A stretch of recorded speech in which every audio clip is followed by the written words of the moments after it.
My mom tried to throw me a surprise birthday party, but I've always known she doesn't actually love me and loves my stepsister more, so I laughed in her face and will never speak to her again. Posted by you/tasty_word_2747. A little background: my mom and dad separated when I was 6 and went their separate ways. They had joint custody of me, but they both started new families. When I was 9, my mom married a man, let's call him Robert, who already had a daughter, let's call her Kira, who was 2 years older than me. My dad got engaged when I was 8 to a wonderful woman, let's call her Layla, whom he married when I was 12. My relationship with Layla is beautiful. She has truly been a mother to me. She basically helped my dad raise me, takes an interest in my life, comforts me, advises me, shares common interests with me, and we do many activities together.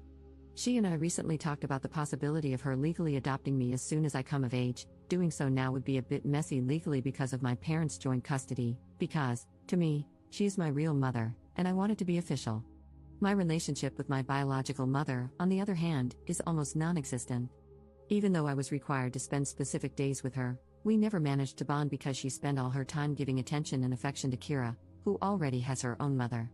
Even when she tried to involve me in some activities, she always included Kira, and we had to do only what Kira liked.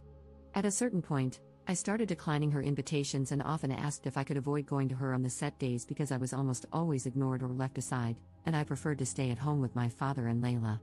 My father always tried to understand me, but he also had to honor the rules set by the judge. When I got older, he admitted that he was afraid my mother might make some mean move in court if he agreed to let me skip going to her on the appointed days, and, yes, this is something my mother would do. After learning this, I understood my father's reasons, and I absolutely didn't want to put him in trouble. So, I stopped making such requests and respected the schedule. Now, let's get to the point. In 2 weeks, I will finally turn 18. I was lucky because my birthday falls on the days I stay with my dad, so he, Layla, and I started planning my birthday a month ago. It will be nothing too crazy, just a party with family and friends at my favorite pizza place, a casual night where I just want to have fun with the people I care about and do what I enjoy. The place also has karaoke, and I love singing. Of course, after booking and setting everything up, we sent out the invitations, including one to my mother. Honestly, I didn't really want her there, but I figured this would actually be the last time I was obligated to involve her since, once I turn 18, I won't have to follow the judge's rules anymore. We sent out the invitations 2 days ago and have already received almost all the responses, allowing us to finalize the exact number to confirm with the pizza place. The only thing missing was my mother, who saw the text but did not respond. I told my father that I wouldn't insist. If she didn't respond, it meant she didn't want to come, and I was fine with that. I think my father was also a little relieved by the idea. Even though he didn't say it openly, I could see it on his face. Anyway, the drama started this afternoon. My mother called me, very angry, accusing me of being childish and saying I shouldn't have planned anything without telling her first. This left me a little confused, and I reminded her that I have always planned all my birthdays with Dad and Layla. Most of the time, she didn't even remember, so complaining now was quite hypocritical. This made her even angrier. She started attacking me, saying that Kira had been crying ever since I sent the invitation to my mother because she had already planned an entire birthday party for me. I was completely speechless because the relationship between Kira and me is non-existent. She is the classic spoiled brat who always wants to be the center of attention, and my mother has always supported her behavior, making it worse. Clearly, she and I have never gotten along. I just couldn't understand why on earth Kira would want to organize a birthday party for me. It didn't make any sense. I asked her why Kira did it, and especially why she did it without telling me. I mean, did she really think I wouldn't make any plans for my 18th birthday? It was ridiculous. My mother said it was supposed to be a surprise, and since I hadn't told her about my plans, she assumed I didn't want to do anything for my birthday. And I mean, she could have asked, right? But no. Then came the worst part, the part that, I admit, made me lose my cool. My mother started listing all the things Kira had prepared for my party, maybe to rub it in my face what I would be missing, and they were all Kira's favorite activities. Things I didn't like at all. She had booked a fish restaurant for lunch, and I don't eat fish. Not because of some whim, but because it makes me feel sick. Just the smell of fish makes me nauseous. I'm not allergic, I've had it checked, my body simply rejects it. She also planned an afternoon activity at a ranch near the city where my mother now lives, where you can ride horses. And, well, I don't like it.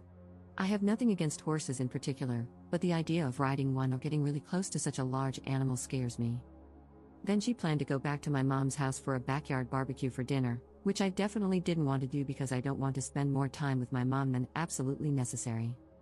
My mother also mentioned that they had already sent out invitations to everyone. At that point, I was completely speechless, but I had to ask her who they had sent them to because my friends, my dad, and his family hadn't received anything. It turns out the guest list was mostly Robert's family, my mom's family, and Kira's friends. I mean, it was basically a party organized by Kira for herself under the pretext of being for my birthday.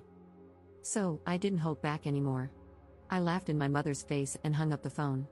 It was all too ridiculous to be true, come on. A little while ago, my dad came to talk to me, saying that my mom had called him, furious because I laughed at her when she told me about the party they had organized for me. He seemed upset and started saying that, despite my feelings toward my mom, they were trying to do something nice for once. I stopped him right away and explained in detail how the party had been organized, a detail my mom had apparently left out when she spoke to him. His expression changed quickly, and he just said, "I'm going to make a phone call." Now, I've been hearing him yelling at my mother for at least 20 minutes straight. Layla came to me after hearing about the situation and said that, while she could relate to my frustration, I was a bit rude to laugh in my mother's face and hang up without explaining. From her perspective, I should have spoken out like an adult, regardless of my feelings, and tried to sort things out in a civil and mature way. She wasn't angry, just a bit disappointed in how I handled it. After she left, I started reflecting on my actions. Maybe I was a little hasty, but honestly, I don't think talking to my mom would have helped the situation. Still, I'm beginning to wonder if I could have handled it better. Update 2 days later. Okay, I didn't think my post would get all this attention, but thank you all for the good wishes and words of comfort. I read all your comments and decided to follow some advice. First of all, I talked to Layla about my reaction to my mother. Layla raised me to value the importance of communication and always encouraged me to talk about my problems so I could solve them, so I understand where her comment about my behavior came from. I also shared my point of view, explaining that the situation my mother was describing was so absurd that laughing was the only natural instinct I had. While my mother was talking, at some point, I thought, is this a joke? Or some sort of bad prank? Is she making this all up? Because her nonsense was absolutely ridiculous. Layla said she understood me, and, as many of you have mentioned, she just wanted me to realize that there will be situations in my life where I can't simply laugh and hang up the phone. She was genuinely concerned about my reaction.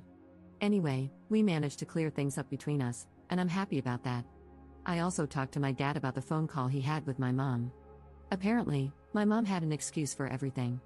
She said that Kira just wanted to do something nice and sisterly for my big day, that she wanted to share her hobby, riding horses, with me, and that she never thought my fish problem was a real issue but just a whim. She claimed the restaurant they had booked served the best fish around. That last one is a blatant lie because, when I was little, I threw up a couple of times in front of my mom simply because we went somewhere that smelled strongly of fish. She knows very well it's a real issue for me. My dad retorted that nothing they had prepared had been done for me, pointing out that Kira had clearly planned the party for herself. He asked, "What kind of party is it for me if none of my important people are there?" My mother didn't respond to this, she just started ranting that I was ungrateful and spoiled. At that point, my father told her to go to hell and hung up the phone. After hearing this, I decided to follow another piece of advice you gave me and wrote a message to my mother. This time, I chose to be mature and compose the message as politely as possible. I apologized for laughing, explaining that what she was saying was so ridiculous that it was the only reaction I could manage. I reminded her that she had never put any effort into building a relationship with me, that she doesn't know me at all, and has never cared to get to know me. I concluded by saying that, since the birthday party Kira organized only included things that Kira liked, they could enjoy it together with their family and friends. I also told her that her invitation to my pizza party was withdrawn and that she shouldn't bother showing up, as she had already made it clear with her last phone call where her priorities lay. I explained that I was now making my priorities clear as well, and she was absolutely not on my list. I told her that I already have Layla as a mother, and I couldn't be happier with her. I concluded by wishing her well with her new family and asking her not to contact me again. She read the message but didn't respond, and I'm fine with that. If she were to respond, I'm sure it would just be more complaints about me being ungrateful and spoiled. I know that talking to her is useless, she either wouldn't understand or would pretend not to understand. However, clarifying things once and for all has brought closure to the situation, at least on my side. I feel a sense of resolution, and I thank you all for that.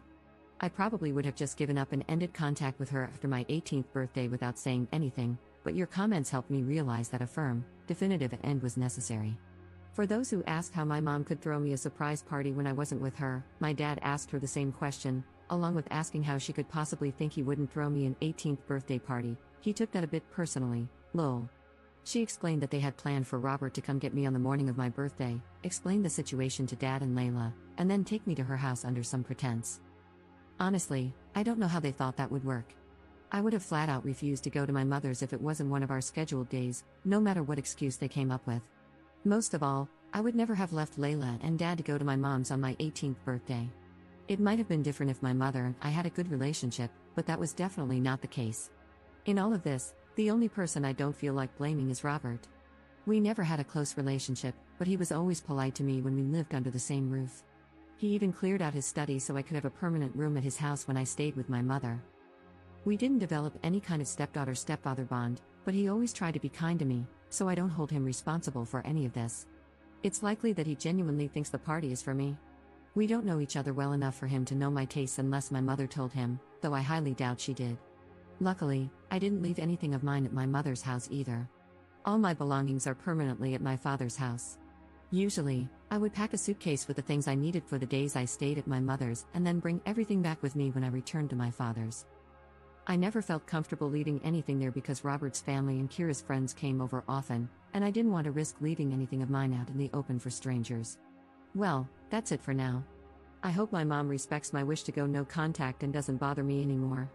I'd also like to bring up the adoption conversation with Layla after the holidays. She seemed really happy when we first talked about it. Thanks again, everyone, for your kind words and advice.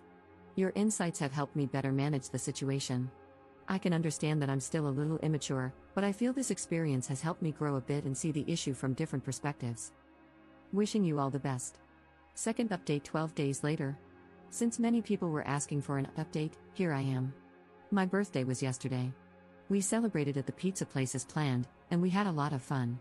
Sorry to disappoint those hoping my mom would show up and make a scene, but luckily, nothing like that happened. However, it seems some drama did happen at her house. A few days after I posted the first update, Robert called my dad. I wasn't there, so from here on, I'll just share what my dad told me. My mom didn't tell Robert about our argument or the fact that I wasn't going to the party Kira organized.